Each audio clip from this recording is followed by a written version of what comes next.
दोस्तों निर्भया 2.0 जो कोलकाता आर्जिकल हॉस्पिटल में हुआ है उसके बारे में मैं चंद बातें आप लोगों से करना चाहती हूँ। सर वो वहाँ पे सेक्स रैकेट चलता है था या है, ये न्यूज़ तो शुरुआत से ही आ रही है। क्या वो निर्भया उसे डॉक्टर संदीप घोष के बारे में बहुत कुछ पता था, इसलिए उसको मर्डर कह सकते हैं, उसका रेप दिखाने की कोशिश किया गया हो लेकिन असल में उसका मर्डर हुआ हो। सो ये काफ़ी सारे सवाल हैं, सो बहुत सारे। लेकिन अभी जब अंदर से ये सारी खबर आ रही है तो मैंने सोचा इसके ऊपर मैं आप लोगों को कुछ जो हम लोगों ने सुना है आप लोगों को बताऊं, कुछ वीडियो दिखाऊं ताकि आप लोग भी इसके बारे में आगाह हो कि एक हॉस्पिटल को भी लोगों ने या कह सकते दरिंदों ने, जालिमों ने बख्शा नहीं। और जैसा मैं कह रही थी कि हमारे जो लोकल लोग हैं जो आरजीकर के आसपास रहते हैं या कोलकाता में रहते हैं, उन्हें खबर जो है वो बहुत ही फास्ट मिलता है। तो जैसा कि हमने न्यूज़ में भी देखा, हमारे एरिया के ही हैं, कोलकाता के हैं अख्तर अली, उन्होंने डॉक्टर संदीप घोष के लिए अपना जो अभियान है उनके खिलाफ, यहाँ तक के चीफ मिनिस्टर, बड़े बड़े आला अधिकारी से उन्होंने कंप्लेन किया, लेकिन ना चीफ मिनिस्टर ममता बनर्जी ने उनका रिस्पांस किया और ना उन्हें कुछ उसके खिलाफ कुछ एक्शन लिया। उन्होंने जो कंप्लेन किया है वो आप सुनेंगे तो आप भी हैरान हो जाएंगे। ये मेरे हाथ में कागज देख रहे हैं आप, ये आम कागज नहीं है, ये संदीप घोष का कच्चा चिट्ठा खोलने वाला ये पूरा कागज है।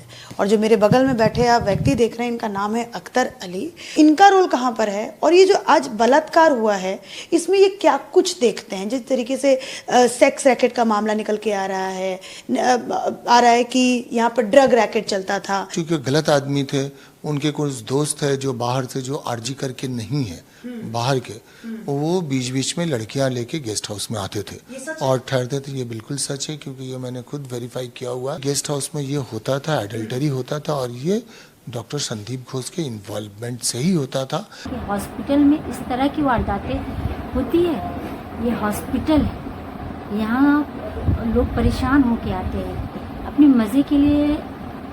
लोग क्या से क्या कर सकते हैं। सबसे पहला जो अख्तर अली ने जो एलिगेशन लगाया था 2023 मार्च को डॉक्टर संदीप घोष को पे, उन्होंने कहा कि हॉस्पिटल में गलत काम हो रहा है, हॉस्पिटल में गलत काम हो रहा है। जो लोकल लोग हैं कुछ उन्हें भी इस बात की खबर थी। तो सबसे पहले तो इन्होंने ये बात अभी 2024 में क्लियर किया, वो गलत काम क्या था। तो डॉक्टर संदीप घोष के बहुत सारे जो फेवरेट लोग हैं, बड़े बड़े लोग, वो लोग बाहर से लड़कियां लाते थे हॉस्पिटल में और गेस्ट हाउस में वो लोग गलत काम करते थे। यहाँ तक के कुछ जूनियर डॉक्टर हैं, वो लोग भी जो डॉक्टर संदीप घोष के फेवरेट हैं, वो लोग भी बाहर से कुछ लड़कियां लाते और गेस्ट हाउस में वो लोग गलत काम करते। तो इन सब की जानकारी मैं कहती हूँ क्या आला अधिकारी डॉक्टर संदीप घोष तो प्रिंसिपल थे, तो क्या ये जो कंप्लेन किया गया था ये हमारे चीफ मिनिस्टर को जब खबर हुई तो उन्होंने क्यों एक्शन नहीं लिया उस वक्त। अगर ये एक्शन लिया जाता तो क्या मिनिस्टर के, ये डॉक्टर करने में भी शर्म लगती है, डॉक्टर संदीप घोष वो अभी प्रिंसिपल के ऑर्डर से हट जाता तो क्या ये सब गलत काम आर्जिकल में होता? मेरा ये सवाल है। अगर पहले एक्शन लिया जाता तो क्या ये काम आर्जिकल हॉस्पिटल में, अभी ये जो आंदोलन है ये सिर्फ कोलकाता का आंदोलन नहीं है, ये सिर्फ इंडिया का आंदोलन नहीं रह गया। बांग्लादेश, पाकिस्तान, लंदन, हर जगह देश के हर कोने से आगे। पहला। दूसरा सवाल, लेडी डॉक्टर के हत्या के बाद ही ये खबर सुनने में आई वहाँ ड्रग का जो सिस्टम है वहाँ चलता है। तो क्या ये भी कहाँ तक, कितनी दूर तक, कितने हद तक ये सच बात है लेकिन ये बात बिल्कुल सच है कि डॉक्टर संदीप घोष के जो चहेते जूनियर डॉक्टर या और भी लोग थे, उन्हें वो अल्कोहल बहुत ही वो हॉस्पिटल में अलाउ करते थे अल्कोहल। तो ये तो बात सच है। अब कहाँ तक ड्रग का मामला कहाँ तक सच है, उसके बारे में हम आगे आप लोगों को बताते हैं। और दूसरी बात ये है कि कोई भी प्रिंसिपल हो, कोई भी गवर्नमेंट हॉस्पिटल का प्रिंसिपल हो, वो कभी भी कोई सिक्योरिटी के साथ नहीं बाहर निकलता। तो जो डॉक्टर संदीप घोष को 2022 में 21 में उन्होंने ज्वाइन किया, 2022 में उन्हें 4 सिक्योरिटी के साथ बाहर आते जाते देखा गया। तो इसका कारण क्या था, ये जब मैंने भी सुना तो मुझे भी शौक लगा कि ये कैसा इंसान है।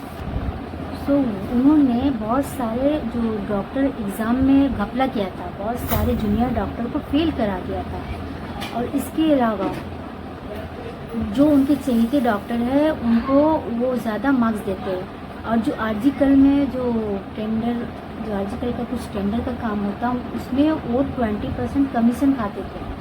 अगर ये केस ना होता तो क्या हम लोगों को इस बात की खबर होती?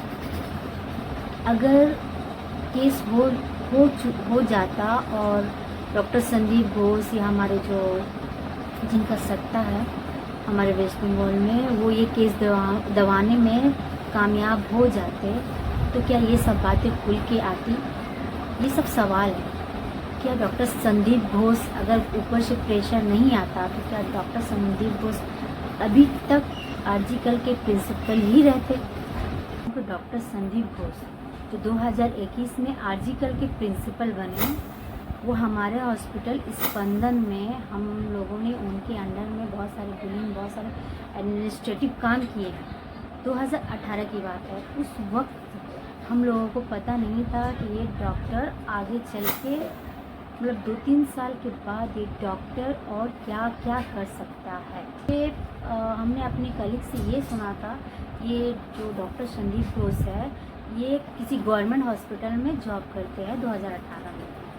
सो तब मैंने ये भी सुना कि जो डॉक्टर अगर किसी गवर्नमेंट हॉस्पिटल में काम करते हैं, वो किसी भी प्राइवेट हॉस्पिटल में वो पेशेंट को नहीं देख सकते। लेकिन ये डॉक्टर जब आते हैं, डॉक्टर संदीप घोष, तो एक प्लास्टर कर देते और जो भी पेशेंट आते हैं वो बहुत ही गरीब रहते, उनसे 2-2.5 हज़ार का चार्ज करते। हॉस्पिटल को कुछ 500 या 20% कमीशन रख के, हॉस्पिटल अपना बेनिफिट रख के, बाकी पैसा कैश डॉक्टर संदीप घोष को दे देते। सो तो ये जो काम हो रहा था, ये भी तो इलीगल ही था ये। और हम लोगों को क्या था, हमें जो हॉस्पिटल कहते हम करते। तो मैंने 2018 में हॉस्पिटल मतलब छोड़ दिया। तो जब मुझे 2024 में ये बात पता चल रही है, और मुझे 2 दिन पहले ये बात पता चली, क्योंकि जब संदीप घोष का नाम आ रहा था तो मुझे यकीन नहीं था कि ये वही होगी। जब मैंने उनकी फ़ोटो देखी, जब मैंने सुना वो ऑर्थोपेडिक डॉक्टर है, तो मैंने अपने कलीग से मैसेज करके कंफर्म किया। तब मुझे यकीन हुआ ये वही डॉक्टर संदीप घोष है जो हमारे हॉस्पिटल में काम करते। तक लोगों, मीडिया और कह सकते हैं कि वो लेडी डॉक्टर कुछ राज जानती थी, ऐसा अंदाज़ा लगाया जा रहा है कि वो कुछ राज जानती थी डॉक्टर संदीप घोष का, जिसकी वजह से उसको मर्डर किया गया और रेप की शक्ल में उसे दिखाने की कोशिश की गई है। तो मेरा ये कहना है, अगर कहीं गलत हो रहा है तो प्रोटेस्ट करना बहुत ज़रूरी है। We want justice. और हमारी दूसरी बातें ये है, उन्होंने जो लोकल लड़कों ने जो दंगा किया, वो आखिर क्या वजह थी? तो लड़कों को क्या ख्वाब में आया था कि आर्जिकल में जाके हम पत्थरबाजी कर दें, प्रोटेस्ट जो हो रहा है उसे रोक दूं? ऐसा तो कुछ नहीं था। ये लोग समझदार हैं, वो समझ सकते हैं। ये ज़रूर प्रेशर आया है, और क्योंकि मैं यूट्यूब में मैं बोल रही हूँ, मेरी भी कुछ हदें हैं।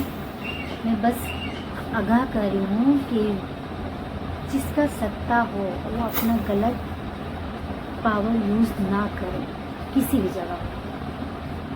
और ये जो हमारे जो सत्ता है वेस्ट बंगाल में, ये यहाँ पर गुंडागर्दी बहुत हो चुकी है। और दोस्तों सबसे बड़ी थोड़ी राहत की बात ये है कि सुप्रीम कोर्ट ने बहुत ही अहम फ़ैसला लिया है और कोलकाता पुलिस को फटकार दिया है। साथ ही साथ ममता बनर्जी को भी कहा है कि आप लोगों ने क्यों बताया, सबसे पहला सवाल फर्स्ट, क्यों आप लोगों ने कहा कि डॉक्टर ममिता घोष का जो केस है वो सुसाइड है। और दूसरी तरफ कहा है 22 अगस्त तक अगर जो हमला 14 अगस्त को हुआ है उसका पूरा डिटेल सुप्रीम कोर्ट में पेश आना चाहिए। तो हमारे लिए राहत की थोड़ी बात है कि जस्टिस जब सुप्रीम कोर्ट तक बात चली गई है तो ज़रूर हम लोगों को जस्टिस मिलेगा। और यहाँ पर पॉलिटिक्स बहुत ही कम होनी चाहिए, पॉलिटिक्स ना ही हो तो अच्छी बात है। तो हम यही चाहेंगे कि डॉक्टर ममिता घोष या कह सकते हैं निर्भया 2.0 उन्हें इंसाफ मिले और हम इंसाफ के लिए जो भी कुछ होगा हम करेंगे। हम आम पब्लिक, डॉक्टर, हर कोई निर्भया और डॉक्टर ममिता घोष के साथ है, खड़े हैं, उनके प्रोटेस्ट में खड़े हैं। और हमें उम्मीद है कि इंसाफ मिलेगा, ज़रूर मिलेगा। और जो आरजीकर हॉस्पिटल में जो हो रहा है काफ़ी दिनों से, जो गलत कामें हो रही है वो ज़रूर रुकेगा, क्योंकि अभी मामला सुप्रीम कोर्ट में आ चुका है। इसी के साथ शबनम खान को इजाज़त दीजिए, आपसे इजाज़त लेते हैं। अल्लाह हाफिज़, सब बखैर, बाय।